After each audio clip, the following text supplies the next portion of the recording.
Flight A105 was minutes from landing when the aircraft suddenly banked hard, nose down, and accelerated toward the ground. Weather was calm, instruments were normal, and yet no attempt was made to recover. Was it pilot error or something far more unsettling? November 1st, 2018. Iceland. The weather was cold but stable. Light rain brushed the tarmac at Keflavík International Airport.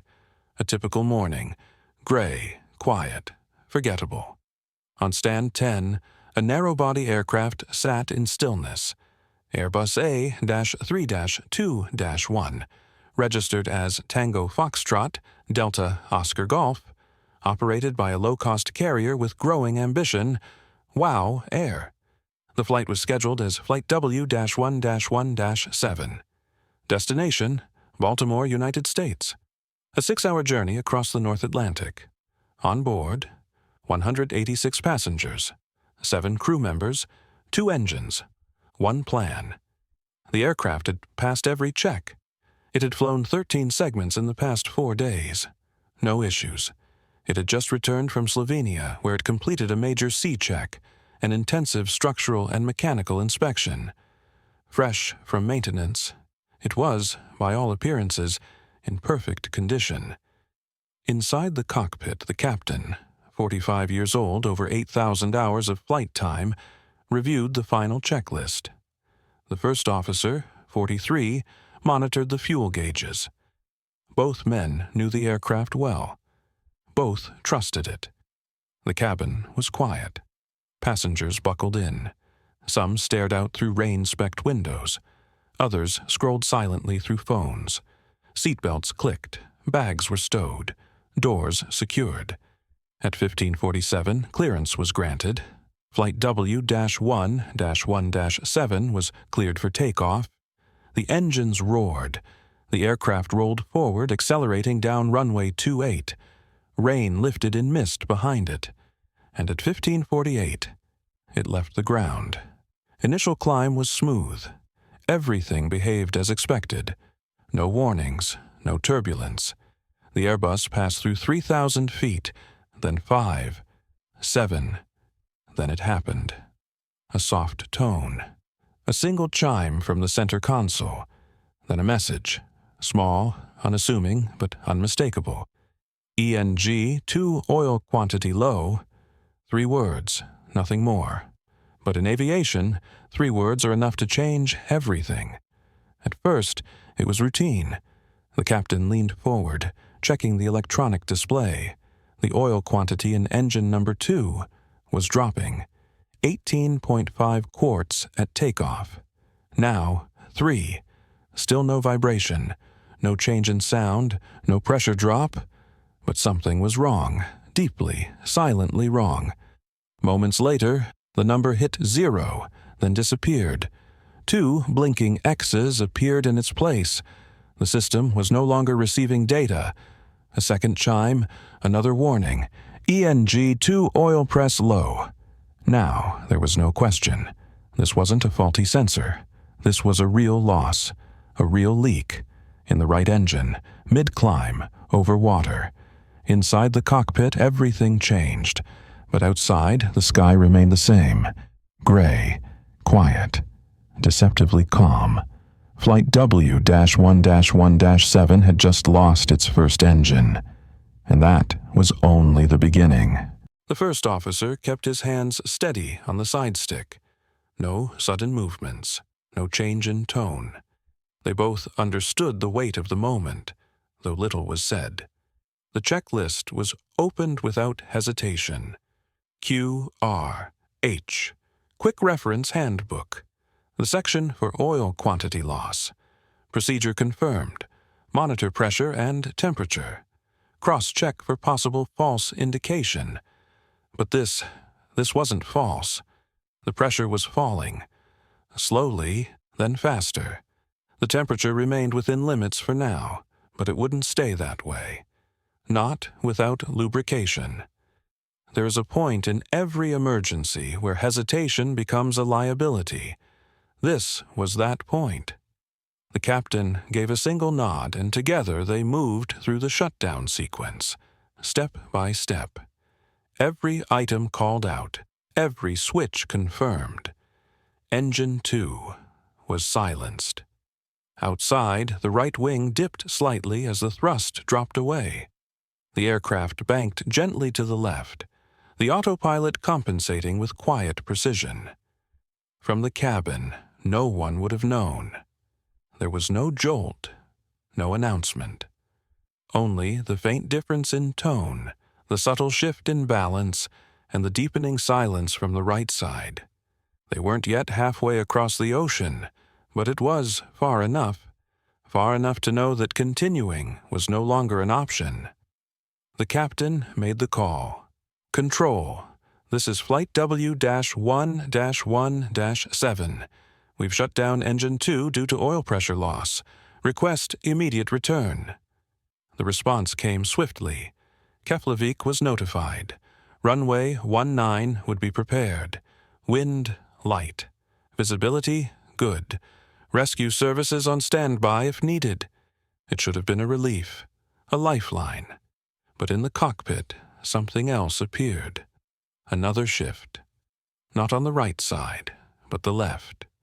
The oil quantity in Engine 1 had started to fall. There was no alarm, no chime, just a number, slightly lower than it should have been. It wasn't critical, not yet, but it moved. And when it moved again, they both saw it. The second engine, the only remaining source of power, was losing oil. It was slower than before, less dramatic, but unmistakable. They didn't speak for a few seconds. Both knew what that meant. Redundancy had failed. Now they were flying on borrowed time. Descending was no longer a decision, it was a necessity. But descent, in this case, wasn't simple. The aircraft had just taken off. It was still heavy, loaded with fuel. Too heavy to land without risk. The manual was clear. Overweight landings must be avoided when possible. But this wasn't possible. Not anymore. The captain took control. The first officer ran the numbers again. Landing performance. Brake energy limits. Go, no-go thresholds. They were within margins. Just barely.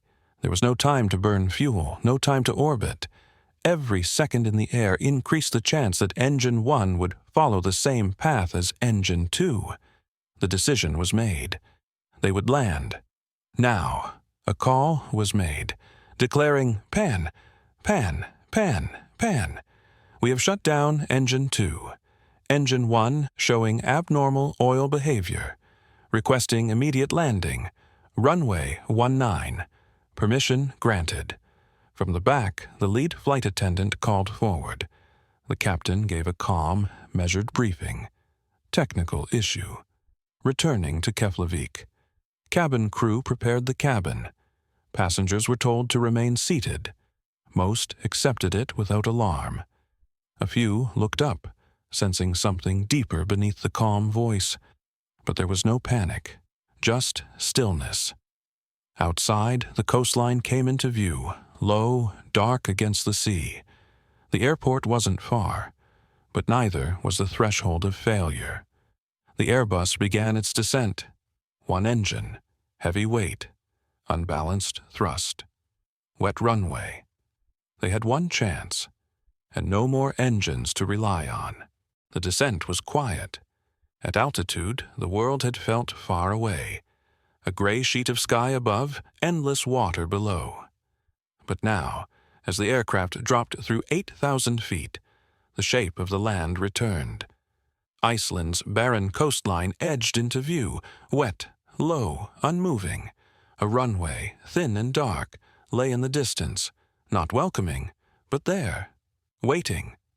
The captain focused ahead, his voice steady, his hands calm, but inside the clock was running.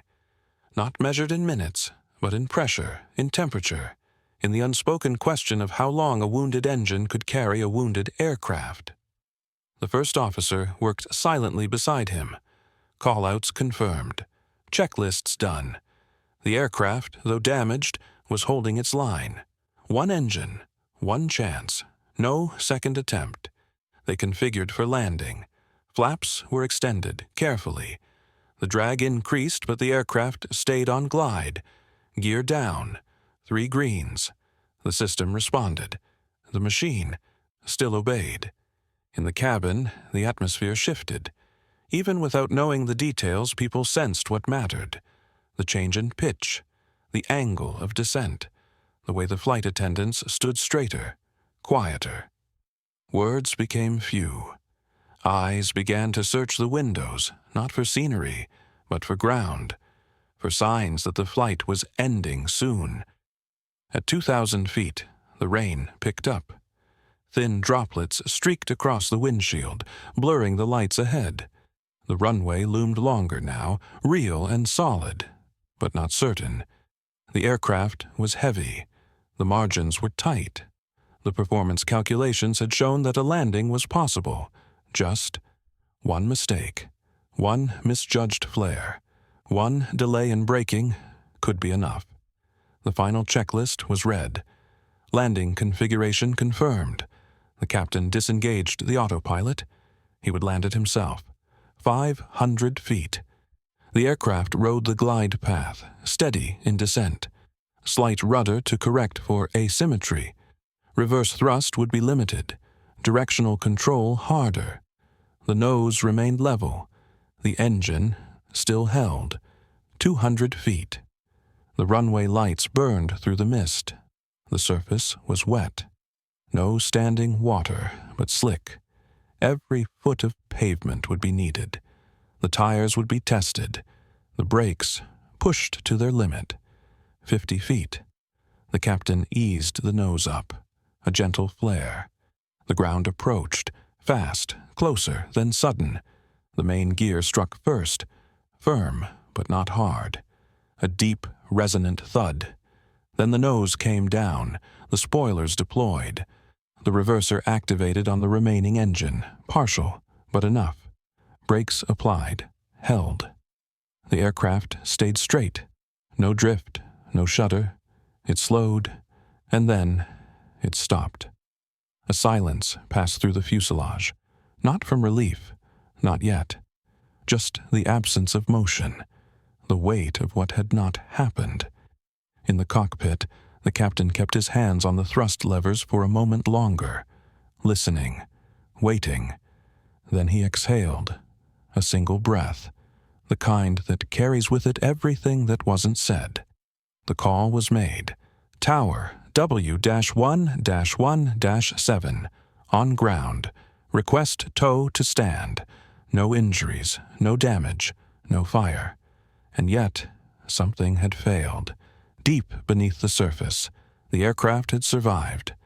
But the question had already begun to take shape. Why did both engines begin to fail within minutes of each other? And how close had they come to never landing at all? The aircraft was quiet now. Pulled to a remote stand by a waiting tug, its engines fully shut down, the hum of systems fading into stillness. Outside, the rain continued. Thin streaks running down the fuselage, pooling gently on the apron beneath. Inside, the crew sat motionless for a few seconds longer.